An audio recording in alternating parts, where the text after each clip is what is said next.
Hello, and welcome to the Airing It Out podcast once again. This is episode 4. I hope you're doing well. Thank you for joining us. And today we are going to be talking about why I fight. But before we do, there we go. Okay, let's get into it. So what do I mean why I fight? That can have numerous meanings and connotations. I've always seen my journey as an upward fight, an upward struggle against my mental health, and it's never been something that's been easy to overcome or to battle, but nothing ever worth doing is. And I was never one to sit and kind of be settled and accept the fact that this is how things are and that's how they have to be. You know, I can remember back to when I was in first school, there was always something within me that pushed back against whatever it was that was trying to hold me down. And my years of being mentally ill were really the defining factors in helping me see that.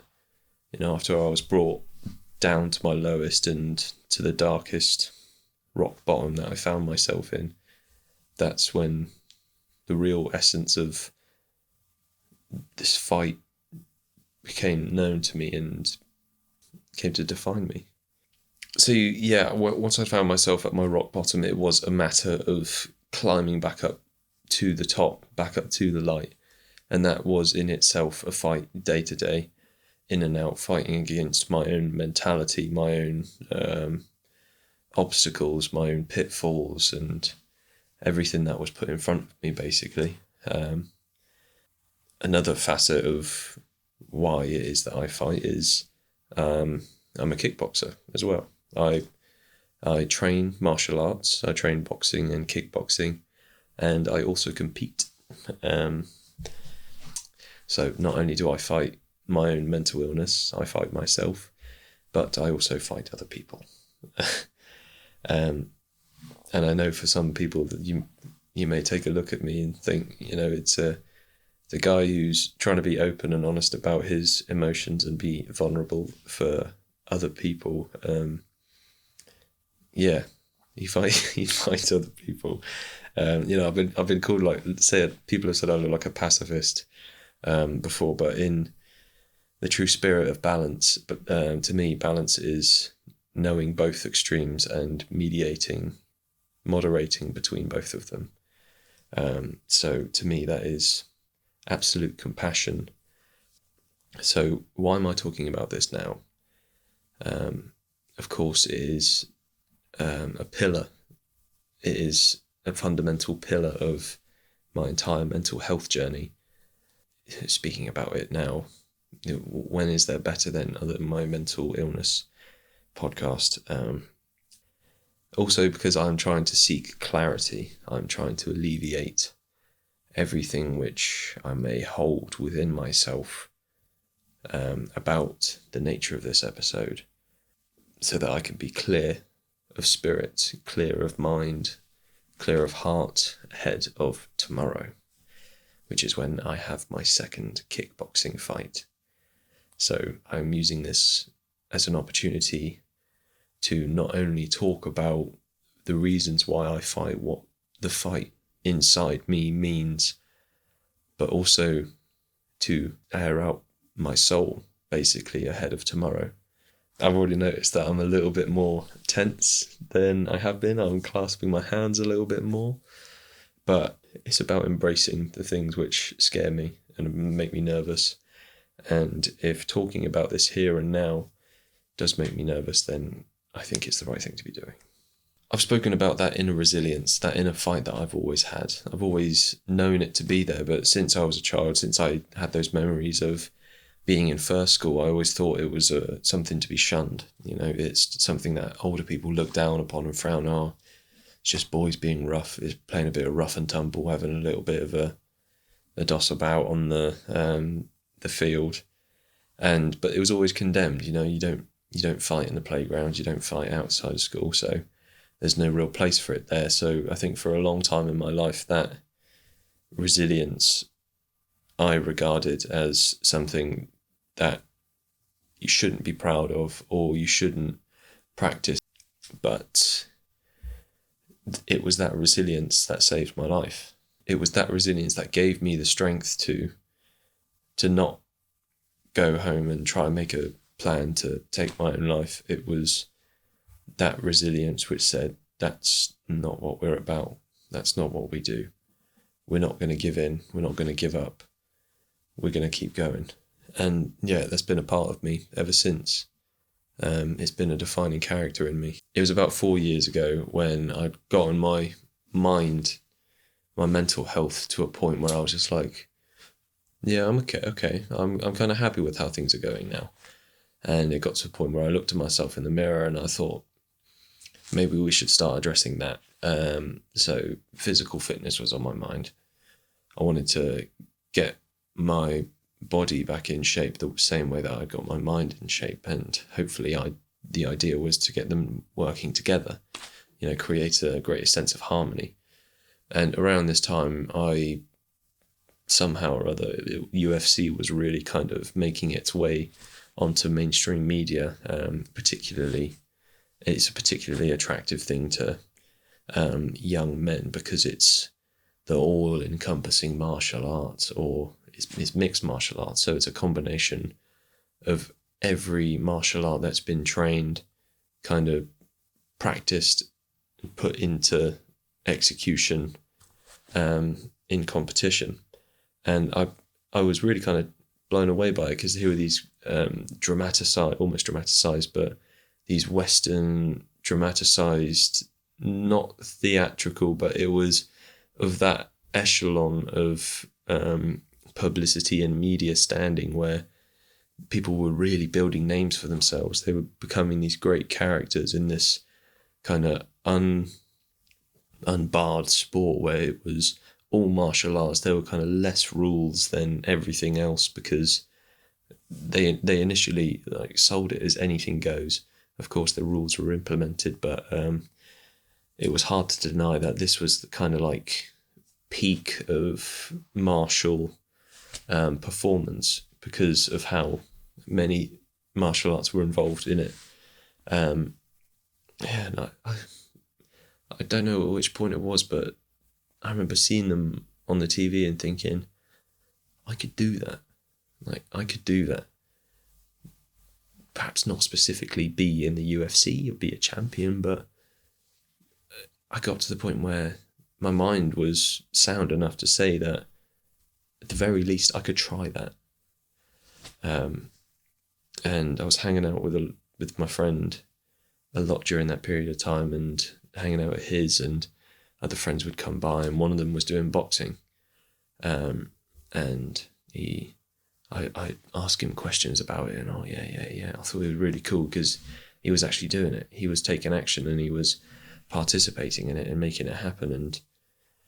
And one day I built up enough courage to go on my own, and I always say, whenever someone joins the gym or comes for their first session, I'll always say to them, the first session is the hardest, because not only is it experiencing a type of physical exercise that you likely haven't experienced before, but you're entering into a room where almost guaranteed everybody else is better at you. But that thing that they're better at you, the thing that they're better than you at doing is, fighting. It's punching, kicking and martial. So it's fucking scary. You're looking in a room and everybody else there is more equipped and more skilled at beating you up, pretty much. I know that's a very rudimentary way of putting it, but it's very scary. But once you get over that first session, once you start going a little bit more, you get more comfortable. That fear kind of slowly evaporates, because the more willing you are to throw yourself into the fire, or as they call it in the fighting world, swim in the deep waters, then it had the fear and the obstacles maintain their relativity. Yeah, that I remember that first boxing session. I'd never been. I was pretty scared. I was nervous. I didn't know what I was doing. And like everybody who goes to their first boxing session, that those nerves kind of compound into when you're throwing punches. You throw absolutely everything into these punches. You go all out. You got something to prove. You want to do something well, and you come to learn that's not the way of doing it.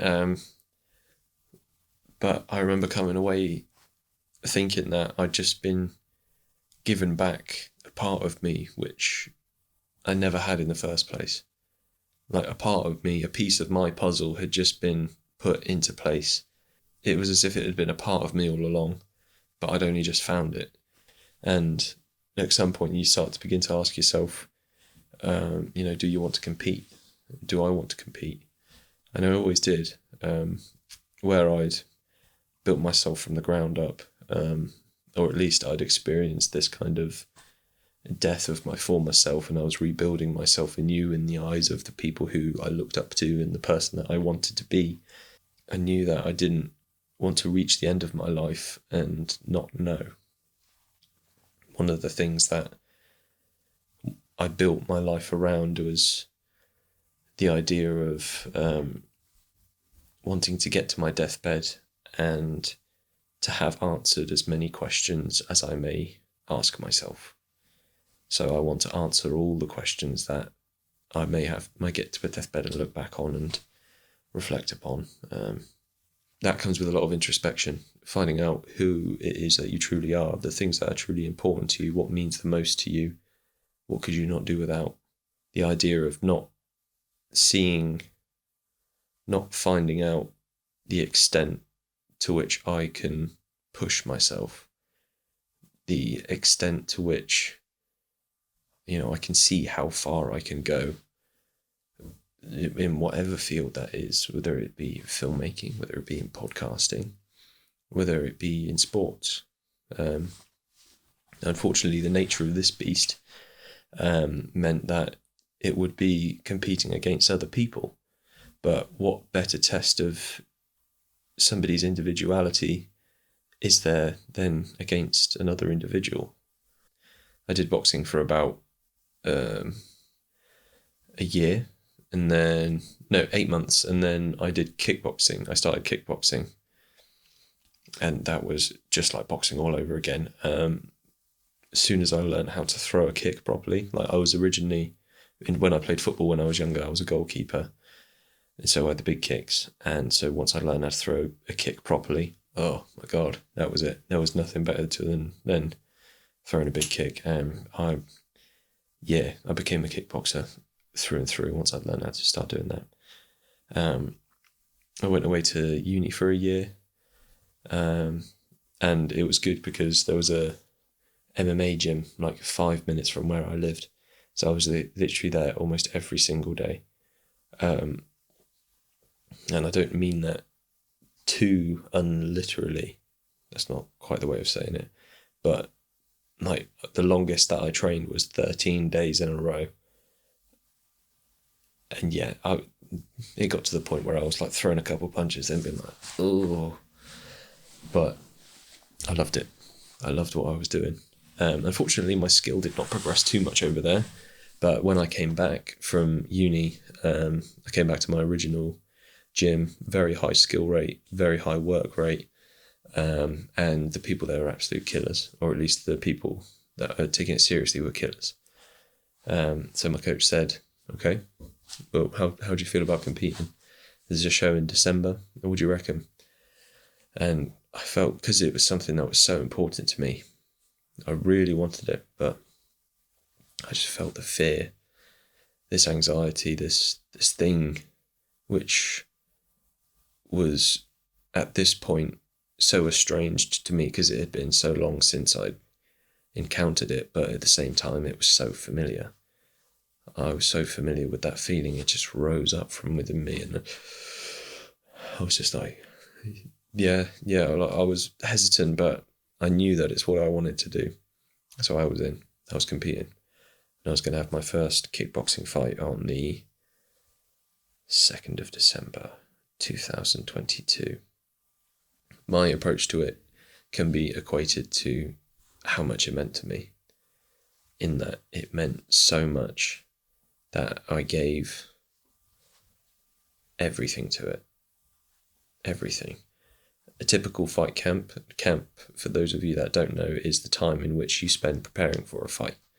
At the moment, I've finished my training.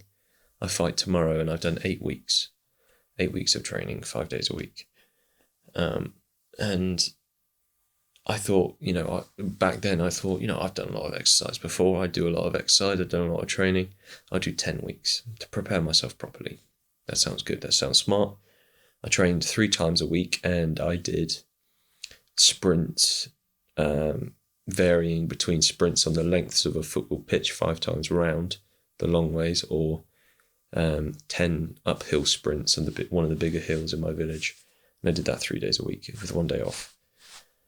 And I didn't have a job at that time, and I was post-uni, so I was looking for work. I didn't have too much going on, so I spent a lot of my time at home.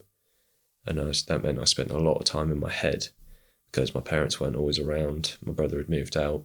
So it was a lot of insular time with this thing, which was a great big unknown to me. It meant a hell of a lot to me, but so much of it was an unknown. It was unknown territory. I didn't know what I was getting into, and with my kind of mind, unfortunately, I prescribed the thing which I wanted and the thing that I loved with too much time. It was obsessive. Not so much in that I always wanted to be thinking about it, but more often than not, I couldn't stop thinking about it. I'd go for walks to get it out of my head, but I'd just be thinking, this is going to happen. This is what I got to do. I've got to do this. I've got to do that. I studied. I watched loads of videos. I read 2 books on fighting, and it's just round the clock. I had a little journal, like a little square one. I'd write all my combinations in. And during that camp, I was like, okay, I'm going into this camp session. Well, this is what I'm going to do. Come away from that camp session. This is what happened. This is what went well. It was just round the clock thinking about it, round the clock, working on it. And it took over my life. It made me pretty goddamn miserable. I won't lie. It wasn't healthy in the slightest. I was preparing for this thing which meant so much to me, and it was a thing that I loved, but yeah, I'd grown to resent it. And it made me completely miserable. One thing that I did get from it, a massive thing that I did get from it, was at the start of the camp, I didn't know who my opponent was. And Muhammad Ali gives little nicknames to his opponents. And I'd learned that it's important to have a North Star. And what I mean by a North Star is the thing that you can look up to, which will keep you going, keep you moving in the right direction. So I thought to myself, I did a lot of visualization and talking to myself when I was on my runs, because it was quite empowering and it helped kind of temper my mindset. What I'd done is I'd come up with a little mantra. If I didn't know, I said to myself, if I don't know who my opponent is, I don't know what he looks like, I don't know what his skill was like, then for now, it's a mirror image of myself. It's a doppelganger. It's a likeness of who I am. And I thought, okay, so if I'm fighting myself, then what is it within me that I'm fighting? And I thought about that anxiety, that fear. And I thought, although I've dealt with them and learned how to deal with them, I still felt, particularly within this time, that they had their claws in me. It had its claws in me. So it was almost as if I was training to fight the demon that was within me. I was fighting my demons. And it was 10 weeks away. So at the 10 weeks, it would be one big mountain to climb. You take a mountain one step at a time. So my mantra became climbing mountains and slaying demons, because each day was a step further up the mountain. It was a day to make progress. It was a day to diminish the size of that demon by making myself stronger, better, and improve. But the idea was that this demon waited, this reflection of myself, this embodiment of my anxiety, my fear, and my mental illness, waited for me at the top of the mountain. And at the end of the 10 weeks, when the night came, I would have to confront that demon, and I would have to fight that demon. I put a lot on myself, no pressure. But yeah, it wasn't fun. Something that I loved became a bane of my life. Something that I felt I had to do. It was very much obligation rather than wanting to do something. And yeah, you can ask my friends, my family. I was miserable.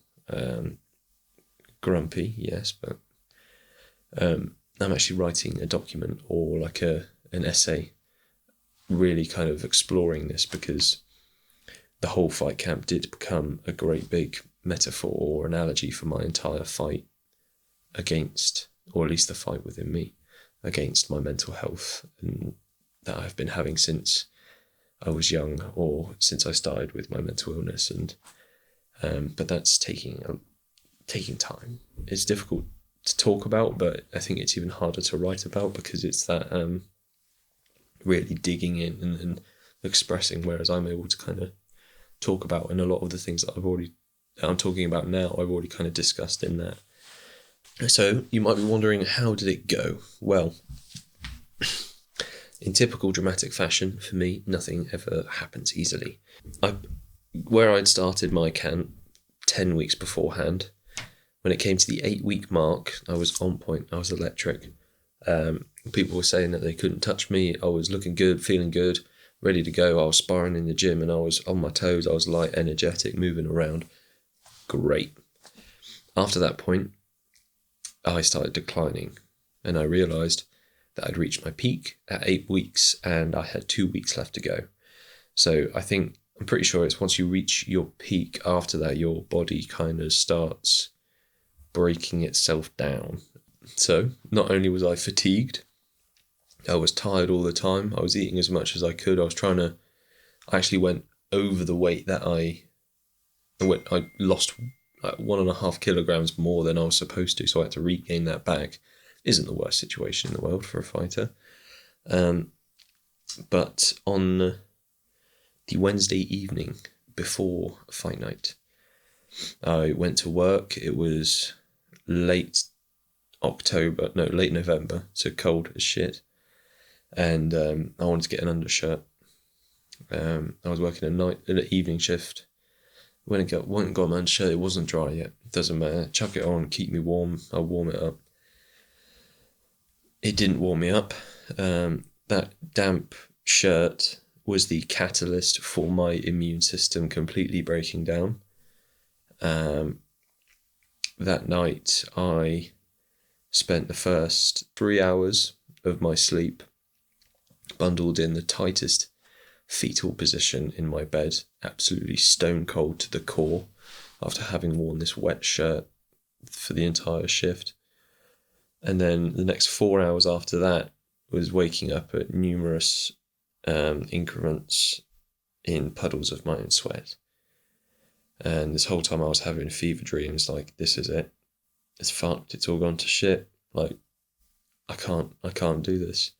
I was having fever dreams of contacting my opponent and his team and bearing the burden of absolute shame, saying, I can't do this. I'm sorry for everything. I know that I know what I'm doing, and I know what it is that I'm doing and how much I'm letting everybody down, but I can't. There was no way. In that whole 10 weeks, I hadn't doubted myself. I hadn't lost faith in my ability to do it. I was nervous, of course, and I was heading into something, but I was giving it my all. I said to myself often, make every day count, and I had.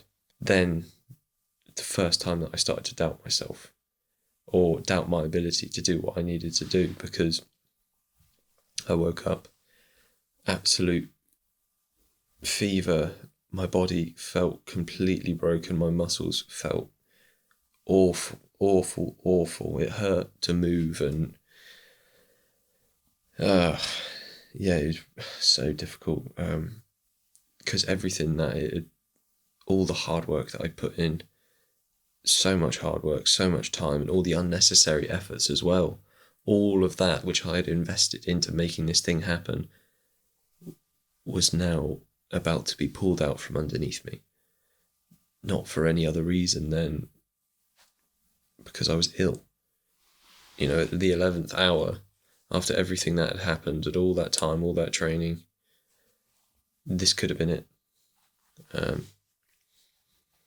didn't know what to do. I was taking so much medication just to get myself back up, but I felt like fucking death. I spoke to my coach, and he, to keep it short, wasn't very empathetic. He asked me if I wanted to pull out. I didn't know what to say because I was just like, mate, come on.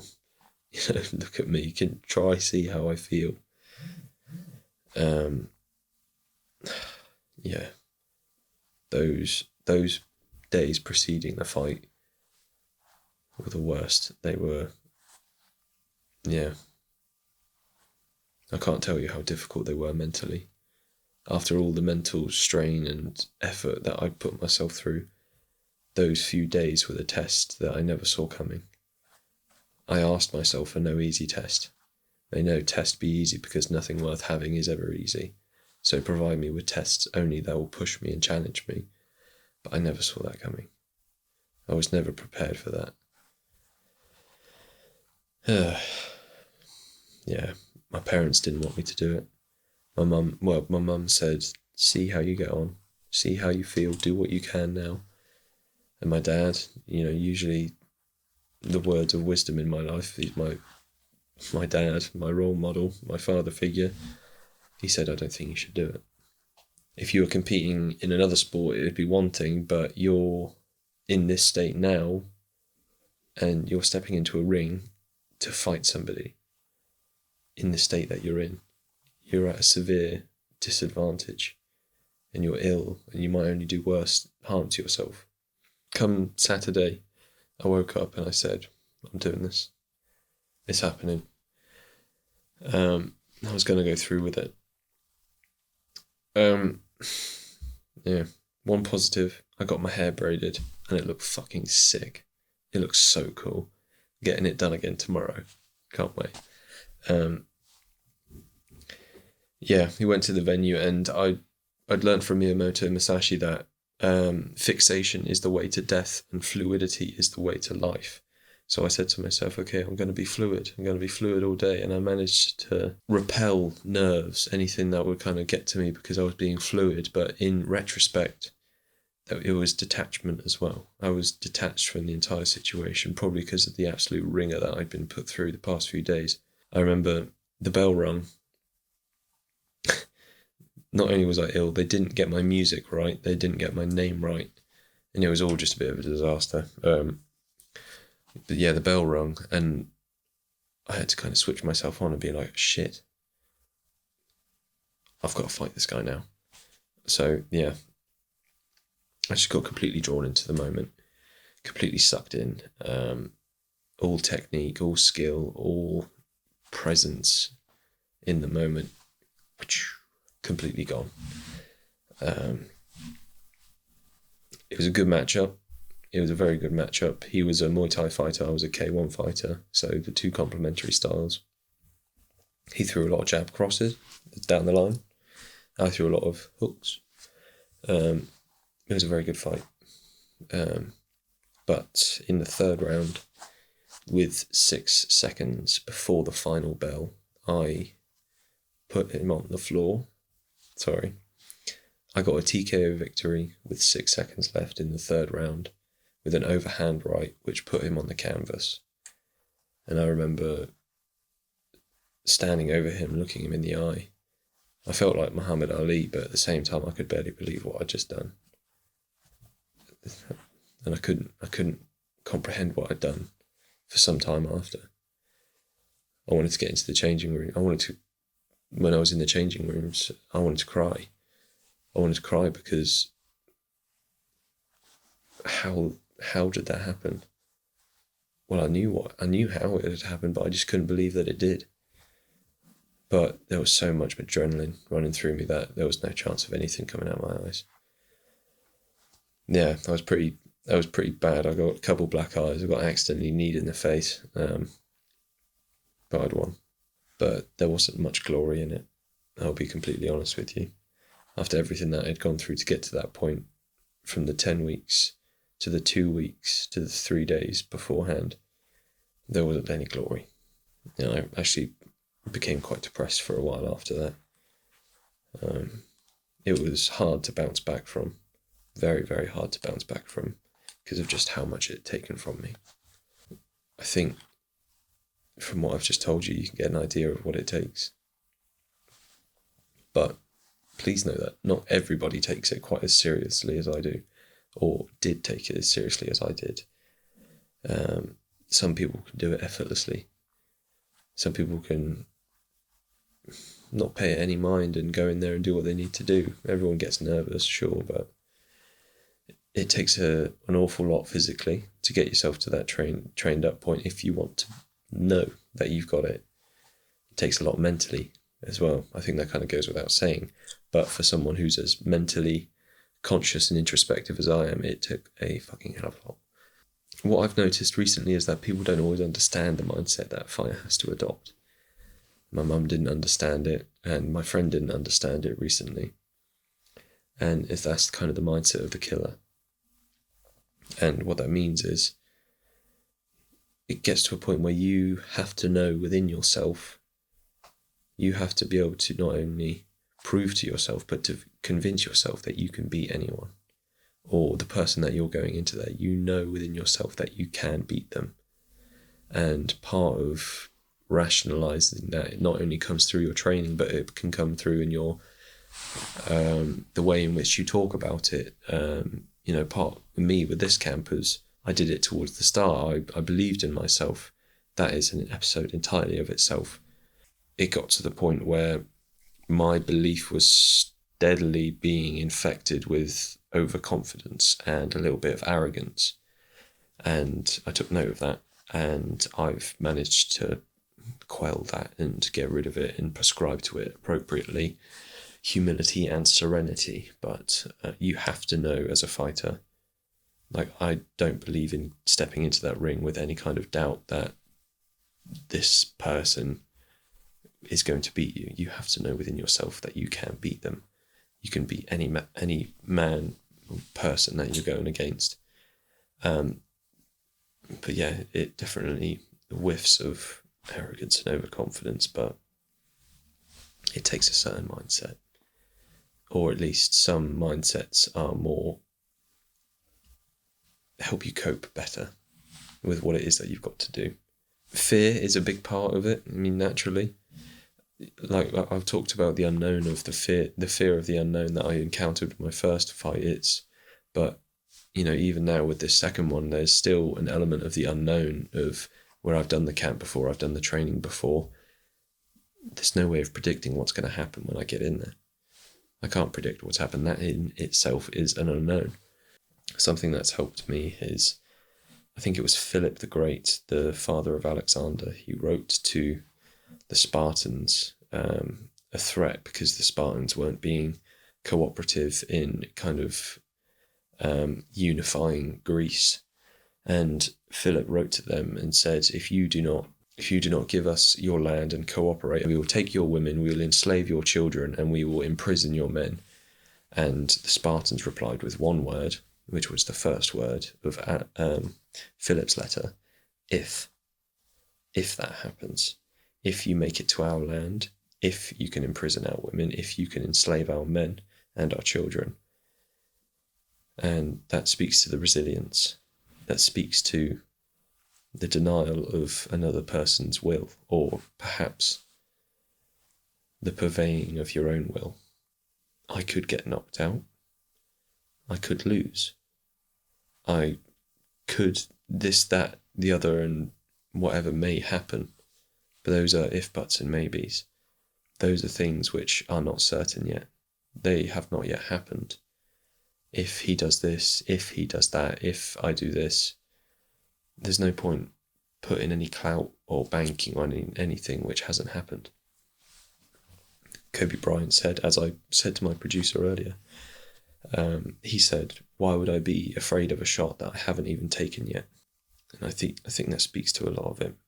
You might wonder why I'm making this episode, and part of it is because I want to be honest with you guys.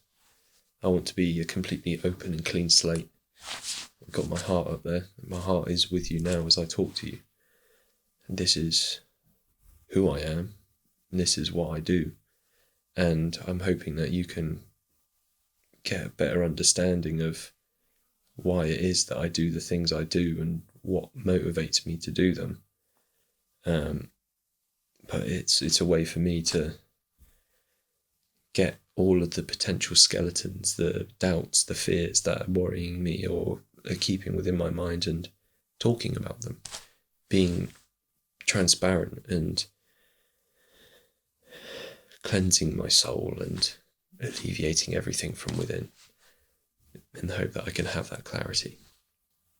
So in the name of honesty and transparency, I don't think it's too far a stretch to wonder, why the fuck am I doing this again? After the first experience, why on earth would I ever want to potentially go through that again? And I've got a few reasons.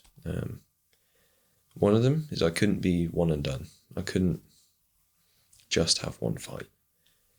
I don't think that would round off or encapsulate this part of my life, something that means so much to me. I couldn't only do it once. Another is something that I learned from Charles Bukowski, and you should go all the way. Whatever it is, if it means that much to you, if it's that big a part of you, go all the way. Don't live in regret. Don't get to that point at the end of your life where you look back and you think, what if I had done that? I want to know. I want to see how far I can take this. I'll draw a natural conclusion when I ought to, but it means a lot to me. And even if it means dealing with some of the consequences of doing this line of sport, then so be it. I would rather deal with those consequences and suffer them than not ever know. And get to that point and never have found out what I'm truly capable of doing. So I'm prepared to sacrifice some things in order to know. So what has changed? What has made this time different from last time? Honestly, I've said it to a few people, like my coaches. It's like night and day. Or at least, that was night, this is day. So much has changed. And I think a big part of that is that now it isn't the unknown.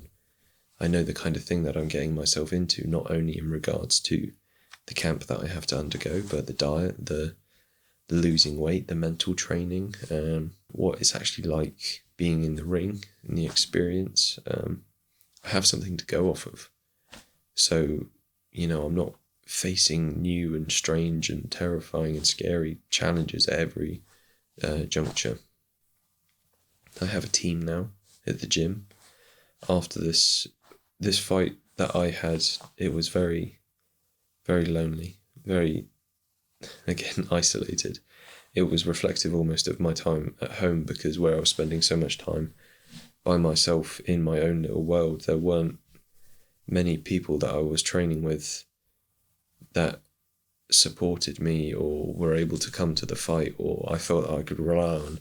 I couldn't speak to my coach in a human way, and there weren't many people with whom I could speak to about it. So all of these thoughts and problems and questions and queries and worries, they existed within my head.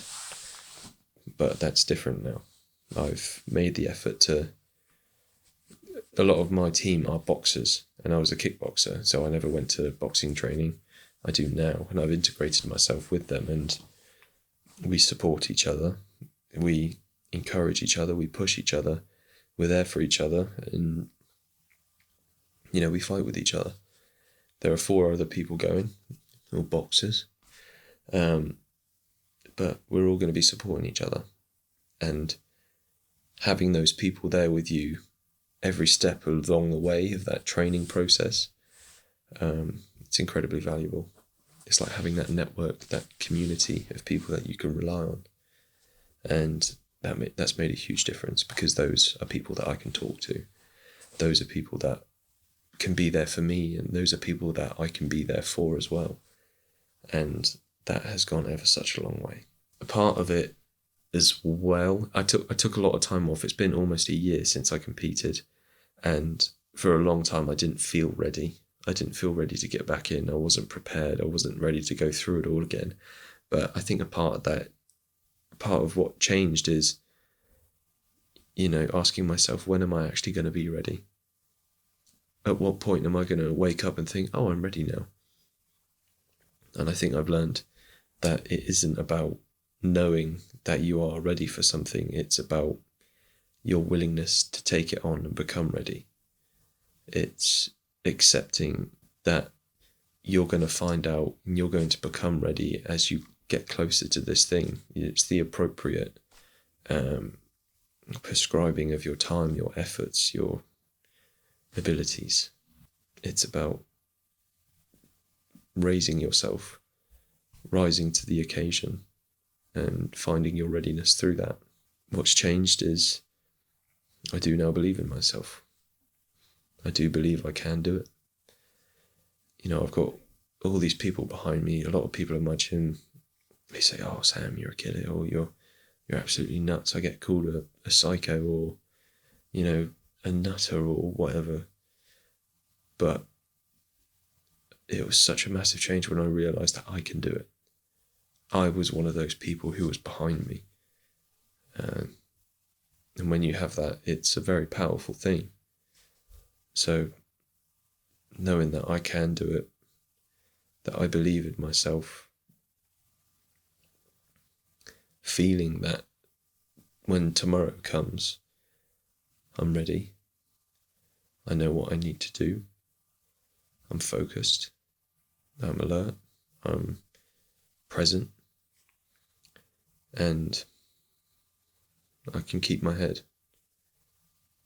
That is a massive difference. And it's something that I've made sure not to go unappreciated. I've been very grateful for how different this camp has been. I've taken every day as it is.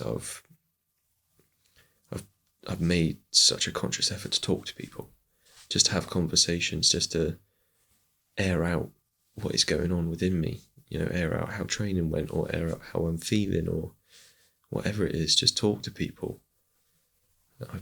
I've compartmentalized my training. I focus 100% when I'm at training, and then outside of that, do other stuff. Don't think about it. Don't think about it around the clock.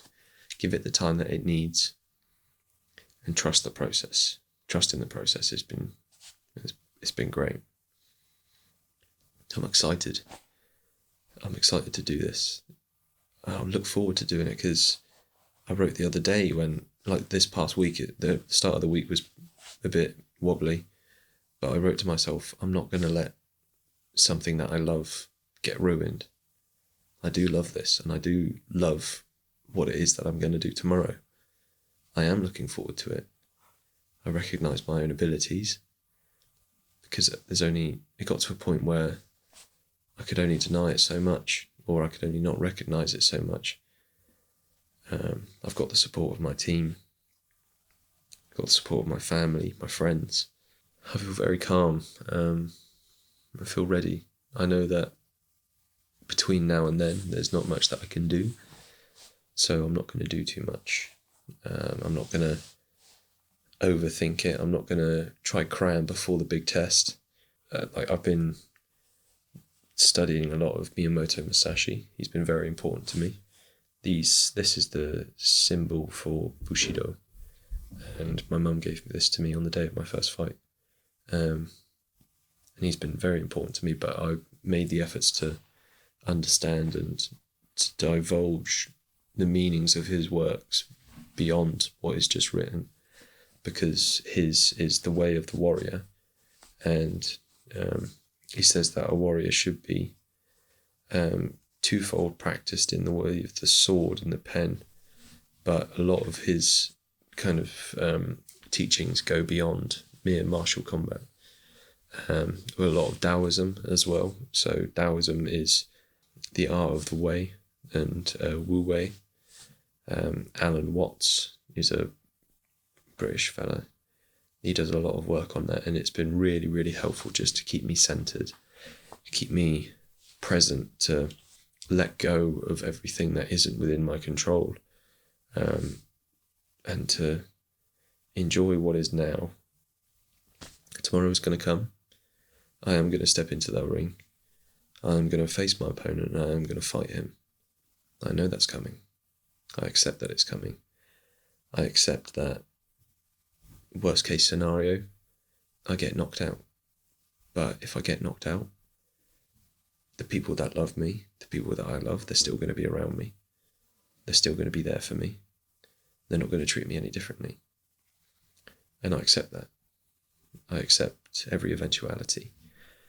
But it is the utmost privilege to be able to say that, win, lose or draw, this has been an overtly positive experience already. This whole 8 weeks I've been connected with the world, with nature, the universe. I felt the support of my friends, team and family. I feel the belief within myself. I feel the love for the thing that it is that I'm doing. It's not the only thing that I have going on in my life, so I'm not completely obsessive. I've got a heart full of love. I've got a mind that is more clear than it ever has been. And I've got support. And I've got people around me. Thank you for joining me. Thank you for giving me the opportunity to get all of this off my chest. And be vocal about what's going on within me. I know it was only towards the end there that I really kind of started speaking about how I feel. But just that short amount of time is probably going to be worth it. And I hope that through all of my ramblings and my experience, talking about my experience here, that there's something that you can take away from it. I don't necessarily have a challenge for you this week, but I'm interested to know if there was anything that you have taken away from today's episode. Let me know. It would mean a lot to me to hear if there was anything beneficial for you from this. So yeah, thank you for listening. I appreciate your time, and we'll see you next time. This has been a Common Bird production.